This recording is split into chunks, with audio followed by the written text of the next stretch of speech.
Guys, welcome back to a mini blog. तर अजून मी आंघोळ नाही केली आहे आणि माझा श्रावण सुटलेला, पण मी मच्छी वगैरे खाली नव्हती, काहीच नव्हता खाला नॉनव्हेजमध्ये.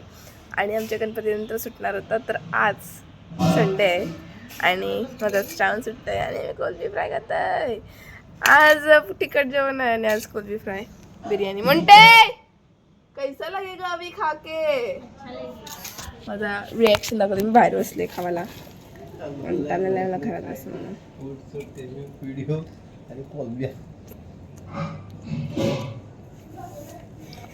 हाय गाईस, कोलबीची मी टेस्ट बघतो आणि कशी बनवली आहे. अगर याने चांगली बनवली असेल तर ठीक आहे, नाही तर तापड खाईल.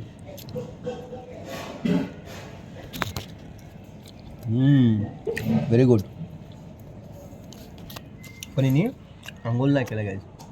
तर गाईज बिर्याणी बनवणार होतो म्हणून रायता पण बनवून घेतला आणि मम्मीने कोलबी बिर्याणी बनवलेली, कारण मला 2 महिन्यानंतर आम्ही खाणार होतो म्हणून आम्हाला चट लागलेली खायची. आणि तर रिॲक्शन मोंटीचे आणि ते फॅमिली टाईम नाही, ही 4-4 मिनटाला खात होती, 4-4 मिनटाला भात मागत होती, म्हणून मी व्हिडिओ काढत होतो की वर्ल्ड रेकॉर्ड तोडला म्हणून हिने. आणि आत्ता गेली ती रेडी व्हायसाठी, घरी जायचं होतं म्हणून इथे थोडा फॅमिली टाईम स्पेंड केला. आणि मग उरणला गेलो मी, 100 सबस्क्रायबर झालेत म्हणून केक आणण्यासाठी. तर इकडून मम्मीला रव्याचा केक हवा होता, तो सुद्धा घेतला आणि ते टाईमपास करताना जरासा. आणि मग नंदनी पण आलती केक घेण्यासाठी, रवा केक. सोतींनी पण केक घेतला, मी सोबत केक घेतला आणि गेलो. आणि मग त्यानंतर गाडी घेतली, गाडी ठेवली आणि मग मोंटीला बोललो की गाडी घेऊन ये तू पाठवून, मी केक आणायला जाते पुढे. आणि मग तिकडून दूध पण घ्यायचं होतं, तर दूध पण घेतला. आणि मग मोंटी आणि मी गेलो केक आणायला. केक चॉईस करतानाच डोका सटकत होता की कुठला केक घेऊ. बघ गाईची काका थांबल बघा.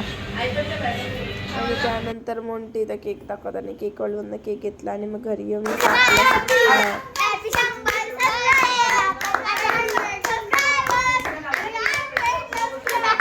आणि ते भाऊ की खूप खुश झालते, 100 सबस्क्रायबर झालेत म्हणून. आणि हा केक सगळ्यासाठी ज्यांनी सबस्क्राईब केला आहे.